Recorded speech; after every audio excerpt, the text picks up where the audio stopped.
السلام علیکم ورحمۃ اللہ وبرکاتہ. نحمده ونصلي ونسلم على رسوله الكريم. اما بعد فاعوذ بالله من الشیطان الرجیم.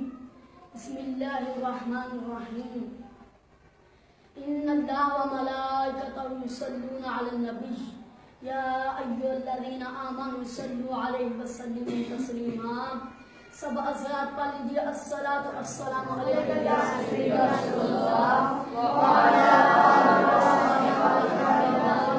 الصلاۃ والسلام علیک یا رحمت اللہ وعلی آلہ وصحبہ اجمعین. مجھے آج اس موضوع پر گفتگو کرنے کا موقع ملا ہے. اس کا عنوان ہے درود و سلام. میں نے آپ کے سامنے قرآن مجید فرقان حمید کی ایک آیت کریمہ پڑھنے کا شرف حاصل کیا ہے. اس میں اللہ تعالیٰ نے سپارہ نمبر 22 آیت نمبر 55 میں قرآن مجید میں ارشاد فرمایا ہے ان اللہ وملائکتہ یصلون علی النبی یا ایھا الذین آمنوا صلوا علیہ وسلموا تسلیما. بے شک اللہ اور اس کا فرشتے بھی نبی پاک پر درود و سلام کرتے ہیں.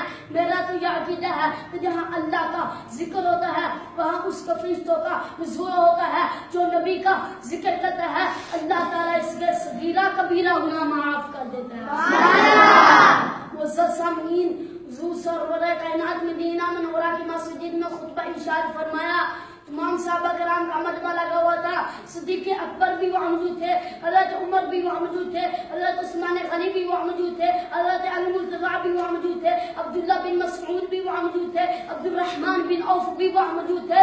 لیکن میں قربان جاؤں اس مجمع پر جس میں سننے والا بلال اور سنانے والا آمینہ کا لال ہے. اللہ تعالیٰ فرماتا ہے میرے محبوب پر جس نے ایک بار درود و پاک کرا اور قیامت کا دن میں اس کا ہاتھ پکڑ کر جنت میں لے جاؤں. اللہ تعالیٰ فرماتا ہے مجھ پر صرف انسان نہیں بلکہ فرشتے بھی درود و سلام پڑھتے ہیں.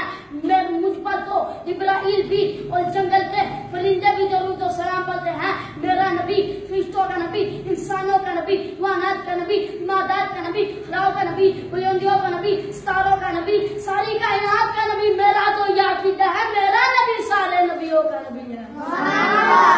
حضور سرور کائنات مدینہ منورہ میں امامت فرما رہے تھے.